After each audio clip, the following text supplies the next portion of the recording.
So guys, first pack opening video. This one is Dragons of Legends, the complete series. We've got 3 of them to open, so it's 6 boosters. I didn't want to get too much of this. I think they've been covered quite well by a lot of other well-known YouTubers. But also, I quite enjoy the packs, and I like the idea of them. So we're just going to break into them. What I would say as well is the Legendary series are quite similar to likes of the Duelist series. And by that I mean you get the 2 boosters and a promo card with them. And the promo cards are pretty much good value, especially if you're getting likes of the complete series and that. So everyone's got different things they're looking for. For me, I'm looking for the Harpy cards. I run a Harpy deck.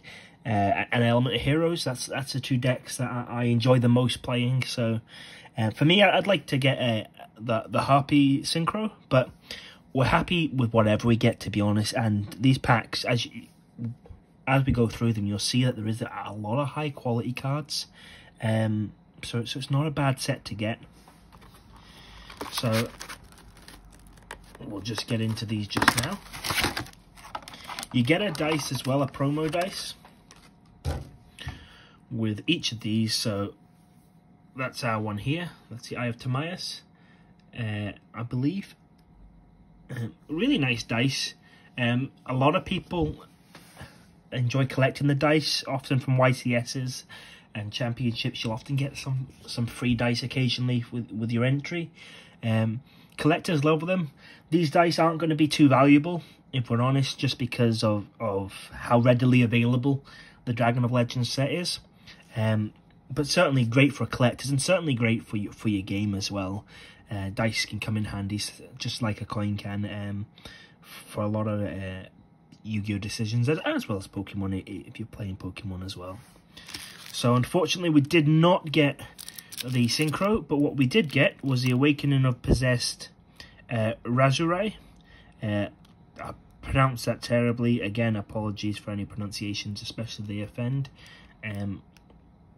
But yeah, it's an okay card. It's not the one we're looking for, but hey, we've got another 2 chances.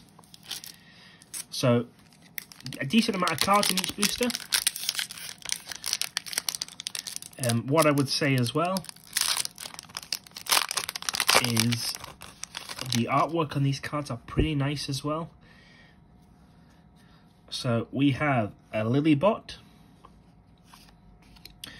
Final Fusion, Construction Train Signal Ready, Blackwind Steam the Cloak. Again, this card was really good for a while, especially with its token abilities. It's good to have in a collection. You know, you never know when things can become relevant again, especially with the game of Yu-Gi-Oh! Where it is constantly adapting and constantly moving forward. There are a lot of different things that they introduce as we go along. So obviously, if you're one of the originals, tribute summons, fusion summons, rituals, that's all we had. And then as we moved along, fusion became more popular. Then they introduced synchros. Synchros took off amazingly. I really think the synchros were a good addition, although when they were first introduced I was quite annoyed. I was very much fusion based, did not like the new mechanic. So that new Master Rules really threw me off. What I would say is, I'm looking back, I can see it was just probably because I was a bit childish. The introduction of synchros was really good, and then the XYZs again. These took me by surprise. Probably around about the XYZ era, I kind of dipped back into Yu-Gi-Oh, trying to learn it a little bit more, but I kind of felt it was a bit too complicated for me, and I dipped back out. And then obviously the Links came in, and Links really, oh sorry, not Links, Pendulums. Pendulums sped up the game far too much for me, and obviously now we live in a new world of Yu-Gi-Oh! Where it is about controlling the board almost, and a lot of it is smart play. So although decks are similar, there's so many differences that you can do in variations. It's good to keep an eye. Let's get back to the cards. So this is Carbon Dion. Sounds like a hit record from Lady Gaga. the Goddess Bow, Guardian Treasure, Tyrant Burst Dragon. Oh, and our first holo is the Eye of Timaeus.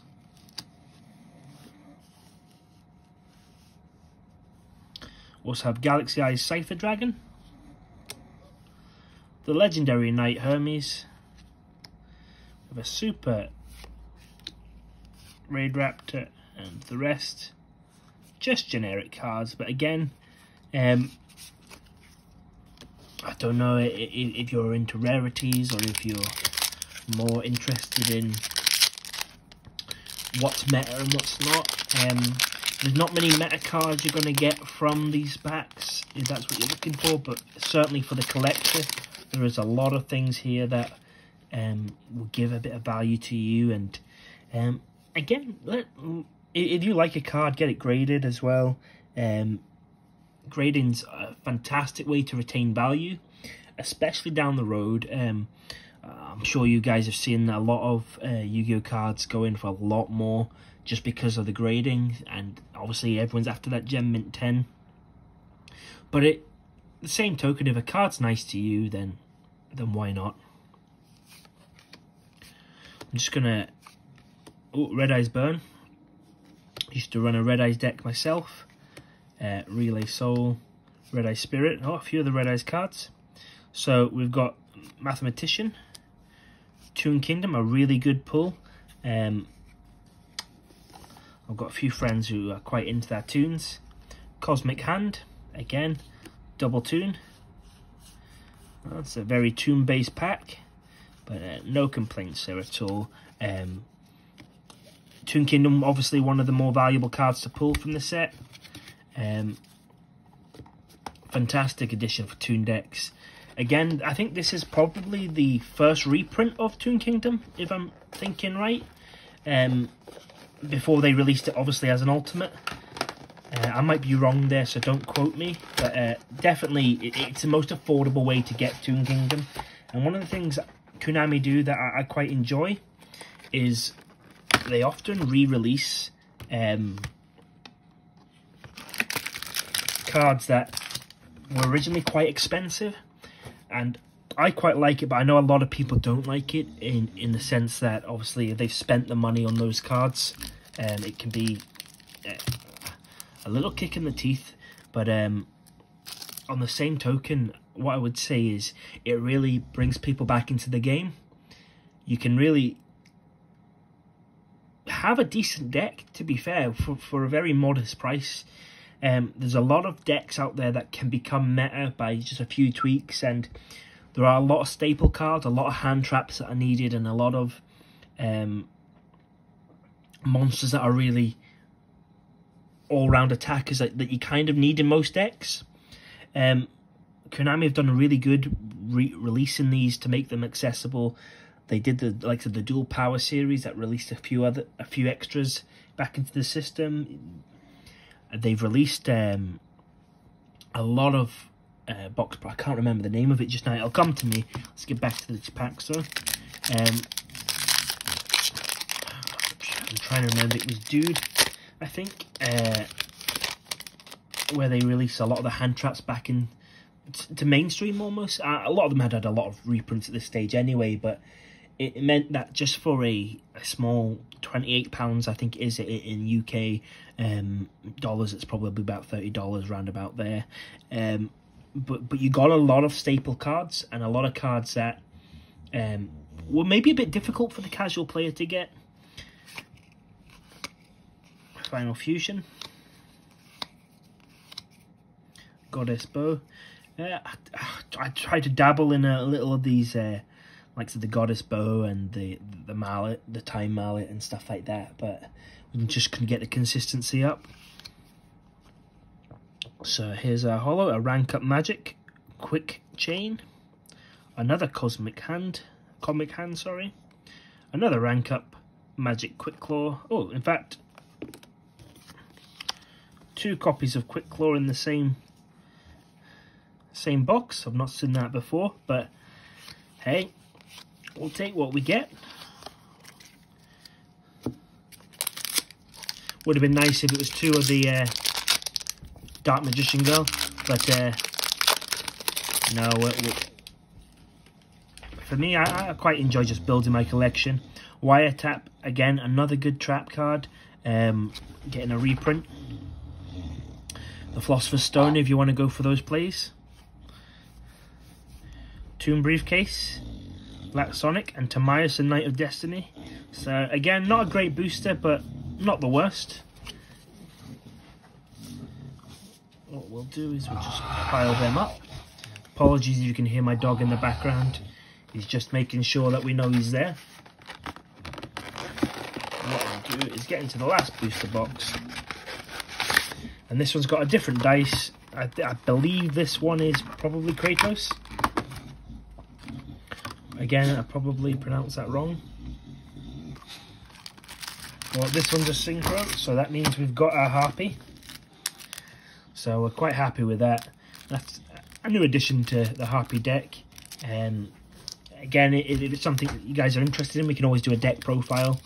And just let me know what you guys fancy. Here we have Gate Blocker, Rising Sunslash,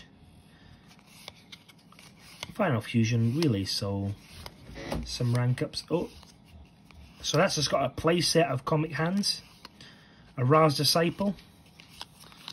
So nothing great for a wee while.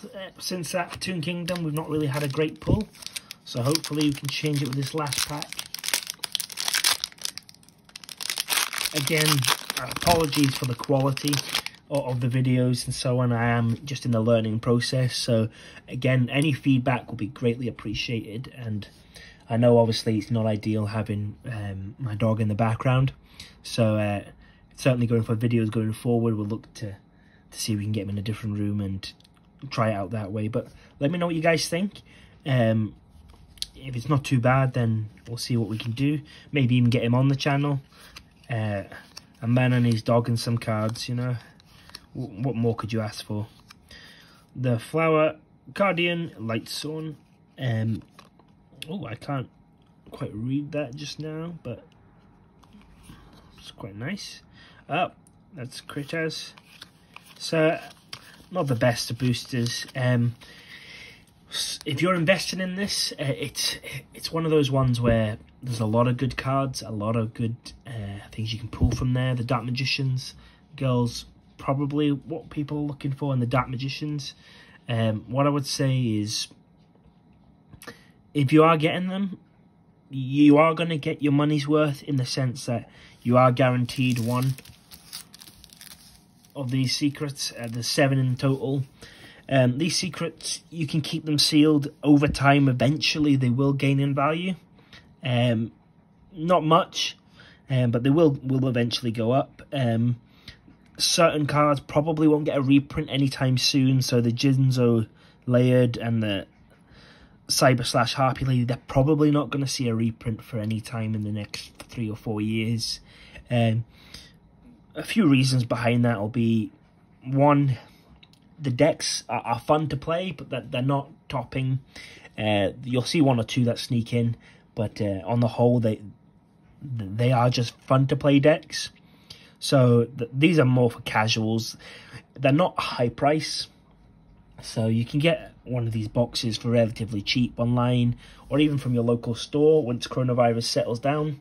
But overall, I think it's quite a good set. You get a decent amount of cards for what you pay for. So guaranteed in each box 7 holos. So you can't really complain at that. You get the dice as well.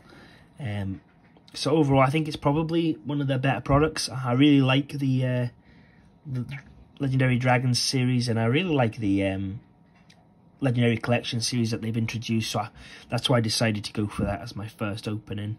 But again, thank you very much for watching. We will look to improve this better going forward.